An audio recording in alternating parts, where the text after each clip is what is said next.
जिले की हर खबर सबसे पहले आप तक पहुंचाने का वादा, बस यही है एक इरादा। आज ही लगाए अपना पद्मेश डिजिटल सेटअप बॉक्स। नमस्कार, आप देख रहे हैं पद्मेश 24/7 कृष्णा संडे के साथ। चलिए न्यूज बुलेटिन की शुरुआत करते हैं हेडलाइन से। 15 नवंबर से गोंदिया, कटंगी, समनापुर के बीच दौड़ेगी 2 डेमू ट्रेन। छोटे स्टेशन में भी होगा स्टॉपेज। खबर दिखाए जाने के बाद जागा प्रशासन, लालबरा में अतिक्रमण पर चला बुलडोजर।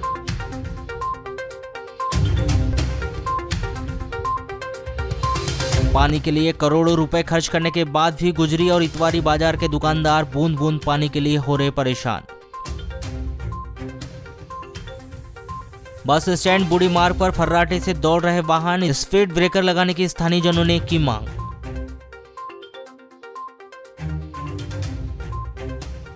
वारासुनी बालाघाट ट्रैक पर ट्रेन से गिरा युवक, बाल बाल बची जान। त्रिस्तरीय पंचायत चुनाव से पहले जिला पुलिस बल में जारी हुए 275 पुलिसकर्मियों के तबादले की जंबो लिस्ट।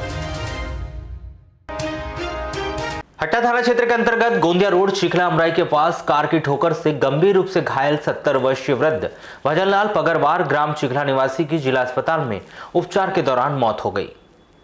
प्राप्त जानकारी के अनुसार 7 नवंबर को भजनलाल अपने नाती रितेश पगरवार 5 वर्ष के साथ टीवीएस मोपेड से अपने घर जा रहा था। तभी चिखला अमराई के पास बालाघाट से गोंदिया की ओर जा रही कार ने टीवीएस मोपेड को ठोस मार दी। इस दुर्घटना में भजनलाल और उसका नाती रितेश घायल हो गए। दोनों घायल को जिला अस्पताल बालाघाट में लाया गया था, जहां से गंभीर रूप से घायल भजनलाल को उसके परिवार के लोग गोंदिया उपचार के लिए लेके गए, किंतु स्वास्थ्य ठीक नहीं होने पर भजनलाल को 9 नवंबर को गोंदिया से जिला अस्पताल बालाघाट में लाकर भर्ती किया गया, जहां उपचार के दौरान रात्रि में भजनलाल की मौत हो गई।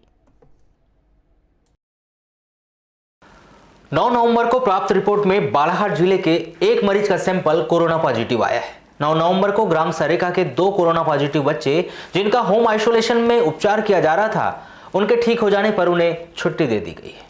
इस प्रकार जिले में कोरोना के एक्टिव मरीजों की संख्या 1 हो गई है। कोरोना पॉजिटिव इस नए मरीज का होम आइसोलेशन में रखकर उपचार किया जा रहा है। आपको बताया कि इन दिनों एक बार फिर बच्चों और बड़ों में वायरल फीवर का प्रकोप बहुत ही तेजी से बढ़ रहा है।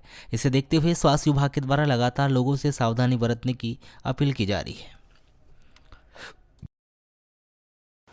लालबरा के ग्राम पंचायत पांडरवानी के अंतर्गत लालबरा मुख्यालय से करीब 1 किलोमीटर दूर राजमार्ग स्थित अहिंसा द्वार के समीप कुछ अतिक्रमणकारियों के द्वारा शासकीय भूमि पर अतिक्रमण कर अवैध रूप से पक्का निर्माण कार्य किया जा रहा था, जिसे 10 नवंबर को प्रातः 7:30 बजे प्रशासन के द्वारा जेसीबी मशीन की सहायता से हटाया गया है। आपको बताएं कि गत दिवस ग्राम पंचायत पांडरवानी द्वारा कलेक्टर को लिखित शिकायत कर सांप्रदायिक सौहार्द बिगाड़ने, जैन समुदाय के अहिंसा द्वारा लालबर्रा के पास हाईवे मुख्य मार्ग में शासकीय भूमि पर अतिक्रमण कर अवैध रूप से हो रहे निर्माण कार्य को तत्काल तोड़ने और अतिक्रमणकारियों पर कठोर कार्यवाही करने की मांग की गई थी। पद्मेश न्यूज में स्थगन आदेश के बाद भी शासकीय भूमि पर किया जा रहा निर्माण कार्य को 8 नवंबर को न्यूज चैनल में दिखाया गया था, जिसके बाद प्रशासन हरकत में आया और 10 नवंबर की प्रातः 7:30 बजे शासकीय भूमि पर अतिक्रमण कर अवैध रूप से पक्का निर्माण किए गए 4 कमरे को जेसीबी मशीन से तोड़कर जमींदोज किया गया एवं टीन शेड और अन्य सामग्री की जब्ती की कार्यवाही की गई।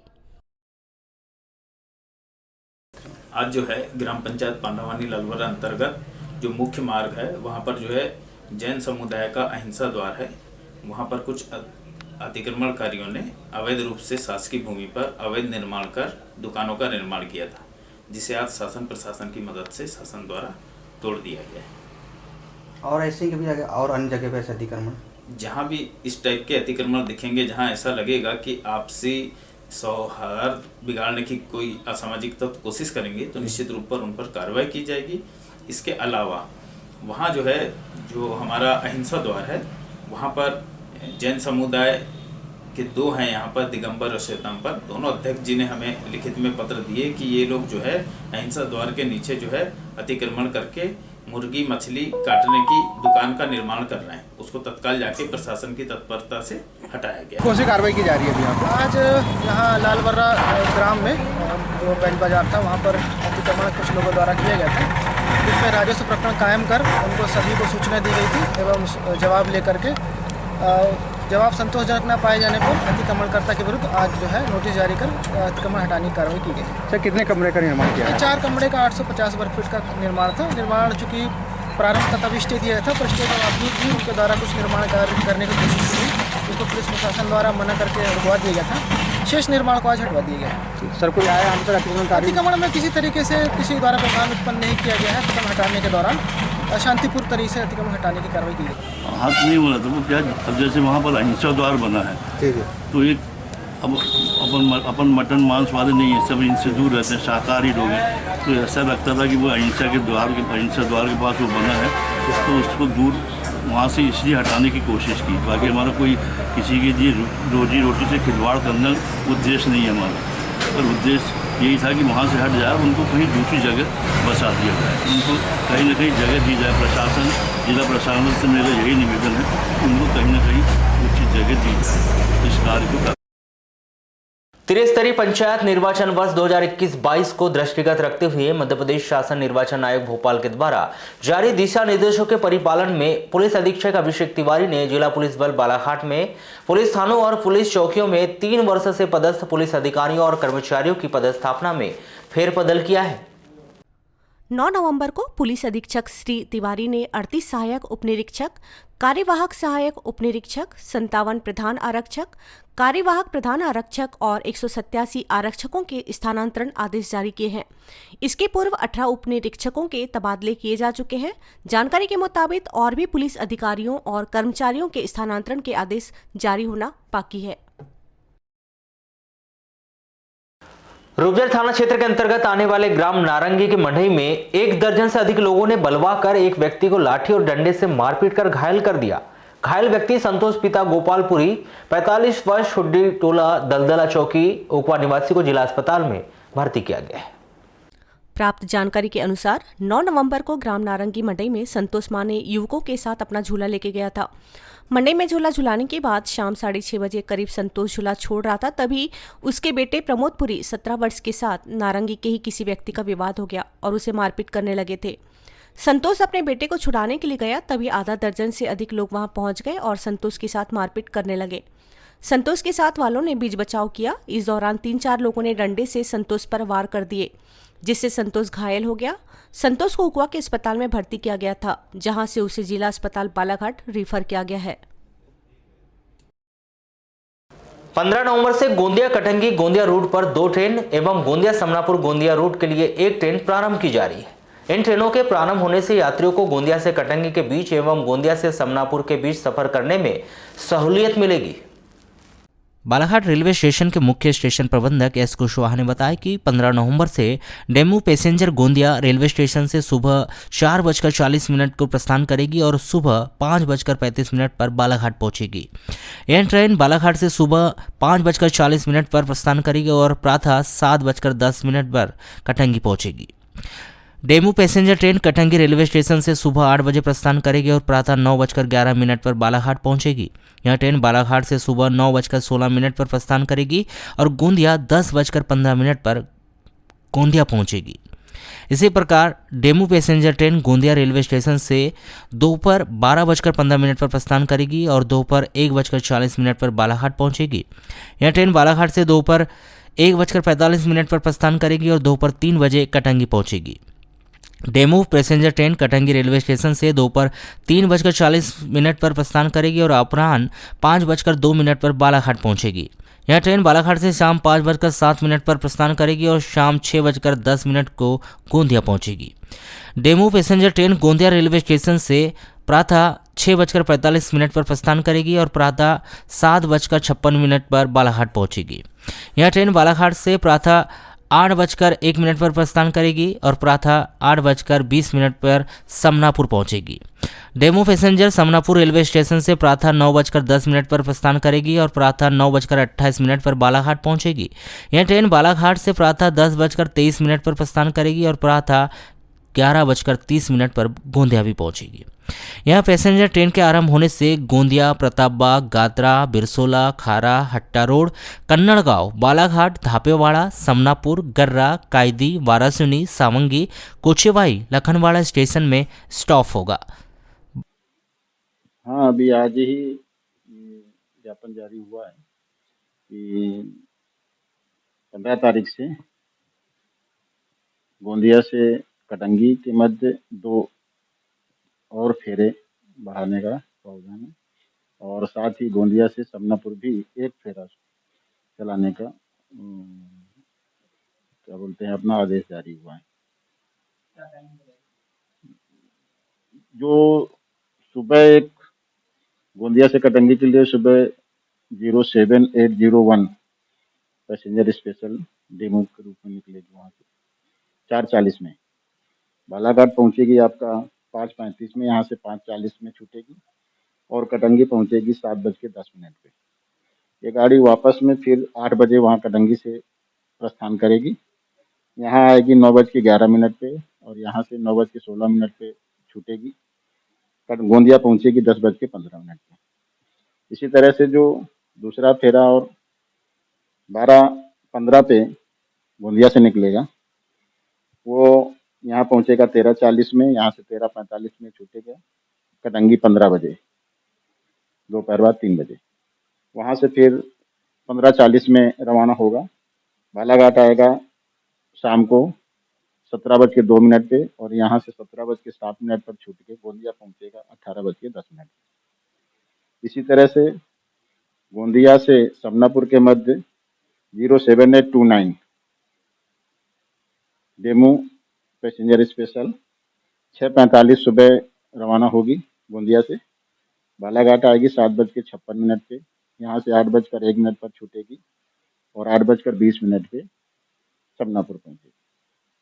समनापुर से ये गाड़ी 9:10 पे वापसी में 07830 के रूप में चलेगी, यहाँ आएगी 9:23 पर और यहाँ से 9:28 पर रवाना होकर 11:30 पे गोंदिया पहुंचेगी। एक 62 वर्षीय वृद्ध ने सल्फास की गोली का सेवन कर लिया, जिसकी जिला अस्पताल में उपचार के दौरान मौत हो गई। मृतक मतीन बेग 62 वर्ष, वार्ड नंबर 4, कन्नार टोला, बालाघाट निवासी। प्राप्त जानकारी के अनुसार 10 नवंबर को 2:30 बजे मतीन बेग घर से दुकान गया था और वापस घर आया, जिससे उसके बेटे अशफाक बेग ने पूछा कि कहाँ गए थे। तब मतीन बेग ने बताया कि सल्फास का सेवन कर लिया है और मतीन बेग ने अपने बेटे को दूसरी पत्नी रिहाना बेग से बहुत ही परेशान होने के संबंध में बताया था, जिसके बाद मतीन बेग उल्टी करने लगा। मतीन बेग को उसके परिजनों ने जिला अस्पताल बालाघाट लेकर आए, जहां भर्ती किया गया था और उसका उपचार के दौरान ही उसकी मौत हो गई। वारासिनी बालाघाट मार्ग पर स्थित वारा रेलवे क्रॉसिंग के पास में वारासिनी से बालाघाट जा रही ट्रेन से संजय गौतम नीचे गिरने से घायल हो गया, जिसका उपचार जिला चिकित्सालय में जारी है। प्राप्त जानकारी के अनुसार थाना रामपाली के अंतर्गत ग्राम गर्रा के सिरा टोला निवासी 29 वर्षीय संजय गौतम बीते 15 वर्षों से रायपुर में रहकर मेहनत मजदूरी करता है और अपना परिवार पालन करता है, जो अपनी बहन और पत्नी के साथ गांव में दीपावली पर्व मनाने के लिए आया था और पर्व को हर्षोल्लास के साथ मनाकर वापस रायपुर जाने के लिए वारासिनी रेलवे स्टेशन से 12:30 बजे की वारासिनी गोंदिया ट्रेन में अपनी पत्नी और बहन के साथ रायपुर जाने के लिए बैठा था और यह ट्रेन स्टेशन से छूटकर थोड़ी ही दूर स्थित वारा रेलवे क्रॉसिंग के थोड़े आगे निकली ही थी कि ट्रेन के दरवाजे के पास अंदर में बैठा हुआ संजय गौतम अचानक ट्रेन से बाहर गिर गया और गंभीर रूप से घायल हो गया, जिस पर ट्रेन चालक के द्वारा ट्रेन को रोका गया और यहां से घायल संजय की पत्नी और बहन को नीचे उतार कर उसके बाद ट्रेन बालाघाट के लिए रवाना हो गई, जिस पर वारासिनी पुलिस तत्काल घटनास्थल पर पहुंची और घायल को सिविल अस्पताल में लाकर भर्ती कराया गया। यहां घायल का प्राथमिक उपचार कर बेहतर इलाज के लिए उसे जिला चिकित्सालय रेफर किया गया। वहीं पुलिस ने मामले की आवश्यक कार्रवाई की गई। उक्त घटना में घायल संजय को हाथ, पैर, सर सहित शरीर के अन्य हिस्सों में अंदरूनी और बाहरी चोटें भी आई है, जिसका उपचार जारी है। सामने में बैठे थे, सीट खाली नहीं थी, सभी लोग बैठे थे सामने में। अब पता नहीं वही कैसे गिर गया, क्या हुआ तो पता नहीं। अभी क्या स्थिति है? स्थिति तो बोलता नहीं है, बात नहीं करते, मगर फिर भी ठीक थोड़ा यानी पानी वानी से मांगता है। वारा क्रॉसिंग के पास कोई ट्रेन से गिर गया है अचानक, तो जाके उसी के लिए लेके आया उठा के। 100 डायल से लाया गया है क्या? नहीं वो पुलिस वाहन से। और अभी क्या कार्रवाई की जा रही है? अभी उसका मुलाजा फार्म में भर के कर रहे हैं। अभी क्या स्थिति है? अभी ठीक है स्थिति। कैसे क्या गिर गया था ये ट्रेन से अचानक गिर गया था 12 जून से बालाघाट की ओर जाते थे। शहर के भीतर दो बड़ी परेशानी वर्षों से चली आ रही है। एक तो जो सड़क खराब है उसकी मरम्मत नहीं की जा रही है, दूसरा जो सड़क अच्छी तरह बनाई गई है उस पर गति नियंत्रण के लिए स्पीड ब्रेकर नहीं लगाए जा रहे। ऐसे ही कुछ हालात इन दिनों बस स्टैंड से बुरी पहुंच मार्ग पर दिखाई दे रहे। नगर पालिका के द्वारा बस स्टैंड से लेकर ढीमर टोला तक सीमेंट कंक्रीट रोड का निर्माण किया गया है, लेकिन इस रोड पर वाहनों की गति पर अंकुश लगाने के लिए स्पीड ब्रेकर नहीं लगाए गए हैं, जिसके कारण लगातार सड़क हादसों का ग्राफ बढ़ता जा रहा है, जिसको लेकर वार्ड वासियों में आक्रोश पनप रहा है। उन्होंने नगर पालिका प्रशासन से वाहनों की तेज रफ्तार पर अंकुश लगाए जाने को लेकर स्पीड ब्रेकर लगाने की मांग की है। हाँ, ब्रेकर होना बहुत जरूरी है। ट्रैफिक बहुत बढ़ गई, आना जाना बहुत होता है, बच्चे लोग इधर उधर क्रॉस करते हैं, बहुत दिक्कत होती है। अब कुछ लोग से बात किया तो पार्षद महोदय से भी बात किया तो मैंने कहा इस रोड में ब्रेकर होना चाहिए, तो पार्षद महोदय बोलते ये फायर ब्रिगेड की रोड में इसमें तो ब्रेकर मुश्किल है बोले लगना। यदि कोई दुर्घटना होती है तो फिर जिम्मेदार कौन होगा? शासन ही नहीं है, तो नहीं दुर्घटना। अब कुछ ट्रैफिक नहीं था, आज जितनी ट्रैफिक चलती है उस समय तो मुश्किल से 10-20 गाड़ी निकलती है। आप तो हजारों की संख्या में गाड़ी, मोटरसाइकिल, कार से कभी ऐसे हादसे यहाँ पर हुए हैं ना, 2-4 बार हादसे हुए हैं यहाँ पर। उसके बाद भी कुछ नहीं हुआ। क्या होना चाहिए? नहीं, ब्रेकर तो होना चाहिए। बस स्टैंड से लेकर आके तक कम से कम 4 जगह ब्रेकर होना चाहिए। एक तो पूरी बस स्टैंड से आओ तो एक पुलिया मिलता है पास में श्रीवास्तव के घर के पास, वहाँ पे एक ब्रेकर होना बहुत अनिवार्य है। ये बुरी रोड है, यहाँ पर रात में जैसी रात होती है इतनी तेजी गति से गाड़ियाँ चलती है कि कभी भी कुछ भी दुर्घटना घट सकती है।